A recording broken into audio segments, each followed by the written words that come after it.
Hello बच्चों, कैसे हैं आप लोग। This is OP Gupta, your math mentor. I hope आप लोगों ने कल के मैथ एग्जाम के लिए अच्छे से प्रिपरेशन कर ली होगी। जैसा कि आपको पता ही है बच्चों, आपका पेपर 3 आवर्स का होता है। इन 3 घंटों में ही आपको पूरे साल की मेहनत को निचोड़ के रख देना होता है। तो पेपर को प्लान करने की स्ट्रेटेजी काफ़ी इंपॉर्टेंट होती है। देखो बच्चों, जब आप एग्जाम हॉल में एंटर करेंगे, आपके पास जब क्वेश्चन पेपर आएगा तो फर्स्ट 15 मिनट्स में आपको क्या करना होगा।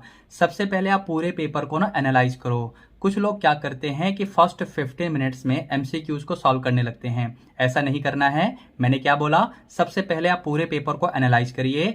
कौन से क्वेश्चंस ऐसे हैं जहां पर आपको प्रॉब्लम आ रही है, उन क्वेश्चन को मार्क कर लो। यानी कौन से क्वेश्चन ऐसे हैं जिनको आप इजीली पढ़कर एक्सेस नहीं कर पा रहे हो माइंड में कि सॉल्व कैसे करना है, उनको मार्क कर लो। इसके अलावा जिन क्वेश्चंस में इंटरनल चॉइसेस होती है ना, यानी ऊपर वाला करोगे या नीचे वाला करोगे, तो हो सकता है कि आपके पास जो क्वेश्चंस दिए गए हो इंटरनल चॉइस के लिए, वो दोनों क्वेश्चन आपको आते हो या दोनों में से कोई एक आता हो। अगर दोनों क्वेश्चन आते हैं तो फिर आपको पता होगा कि कौन सा क्वेश्चन सिंपल है, छोटा है, समझे। और अगर दोनों में से कोई एक ही क्वेश्चन आता है तो फिर तो ठीक ही है। आप ऐसे क्वेश्चन को भी पहले मार्क करके रख लो, ठीक है ना। तो फर्स्ट 15 मिनट्स की स्ट्रेटेजी तो ये होनी चाहिए मेरे अकॉर्डिंग। जब ये काम आप लोग कर लेंगे और अभी भी आपके पास फर्स्ट 15 मिनट्स में कुछ समय बचा हो, तो फिर कुछ एमसीक्यूज को सॉल्व कर लेना। इतना काम तो आप कर सकते हो, ठीक है ना। लेकिन आपके पास समय बचेगा नहीं, क्योंकि पेपर काफी लंबा है, पूरा पढ़ने में आपको समय लगेगा। अब इसके बाद जब आप लोग पेपर लिखना शुरू करोगे तो आपको सेक्शन ए से स्टार्टिंग करनी है कि सेक्शन बी से स्टार्टिंग करनी है, या सेक्शन सी से स्टार्टिंग करनी है,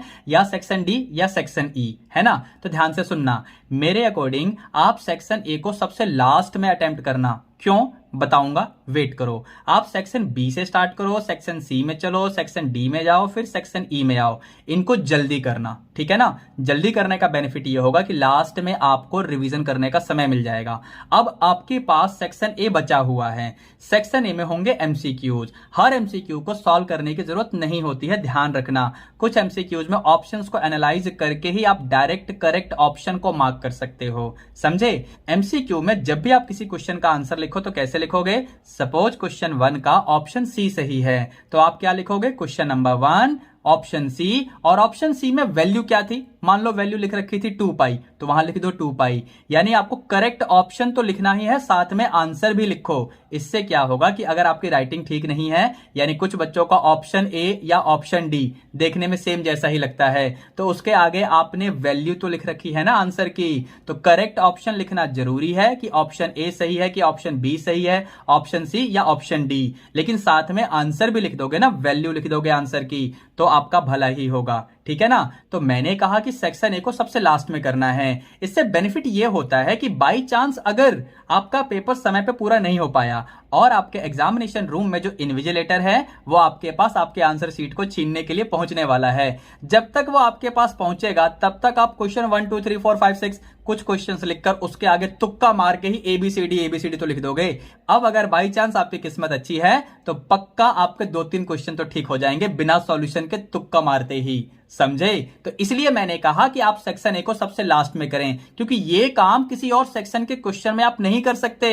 अरे जब तक इन्विजिलेटर आपके पास पहुंचेगा तो क्या तुम 2 मारकर कोई भी क्वेश्चन पूरा सॉल्व कर सकते हो, नहीं कर सकते ना। लेकिन question 1 option A, question 2 option B, question 3 option C, ऐसा अगर तुक्का आपने मार दिया और तीनों ठीक हो गए, आपको 3 नंबर मिल गए। कुछ समझ रहे हो मेरी बात। तो आप अपने पेपर को लिखने की जब प्लानिंग करेंगे तो अच्छे से प्लानिंग करना। सेक्शन बी, फिर सेक्शन सी, फिर सेक्शन डी, फिर सेक्शन ई, फिर सेक्शन ए, समझे। और ध्यान रखना कि सभी एमसीक्यूज को सॉल्व नहीं करना होता। अपने नर्व्स पे कंट्रोल रखना।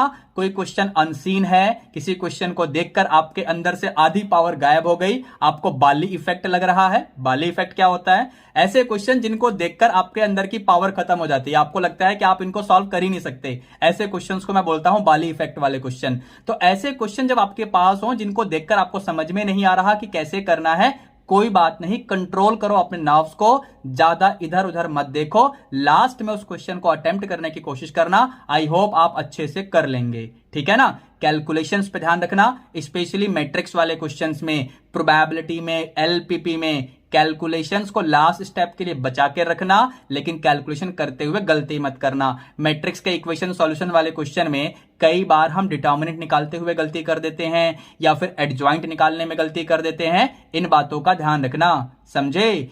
इसी तरीके से जब बच्चे क्रॉस प्रोडक्ट ऑफ वेक्टर निकालते हैं या फिर 3 डायमेंशनल ज्योमेट्री में शॉर्टेस्ट डिस्टेंस बिटवीन 2 लाइंस वाला फॉर्मूला यूज करते हैं तो उसमें क्रॉस प्रोडक्ट निकालना पड़ता है। कुछ बच्चे वहां गलती कर देते हैं। एसडी बिटवीन 2 स्क्यू लाइंस का फॉर्मूला और एसडी बिटवीन 2 पैरेलल लाइंस का फॉर्मूला, इनमें कंफ्यूजन होता है कुछ बच्चों को। समझ रहे हो ना मैं क्या कह रहा हूं।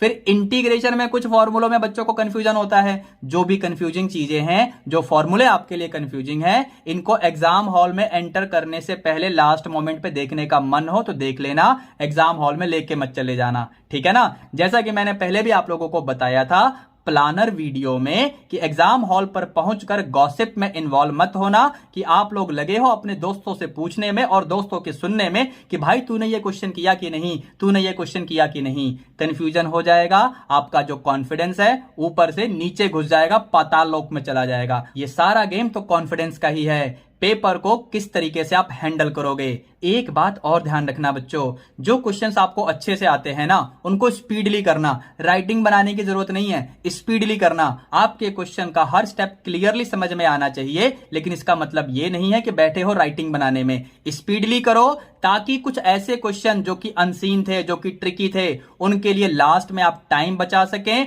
और अगर टाइम बच जाए अच्छा खासा 10-15 मिनट या 20 मिनट, तो लास्ट में पूरे पेपर को आप रिवाइज कर पाओ, ताकि अगर कोई छोटी मोटी गलती कर रखी हो तो उसे भी आप करेक्ट कर पाओ। ठीक है ना बच्चों। याद है ना मैंने वीडियो की स्टार्टिंग में क्या कहा था, पूरे साल की जो मेहनत है बच्चों वो आपको सिर्फ 3 घंटों में दिखानी है। तो प्लानिंग तो जरूरी है, ठीक है। आई होप आप लोगों ने मेरी बातें सुनी होंगी। अगर यहां तक आप आ गए हो तो इस वीडियो को लाइक करके अपने सभी क्लासमेट्स को भी शेयर कर देना, ठीक है। I wish you all the very best for tomorrow's examination.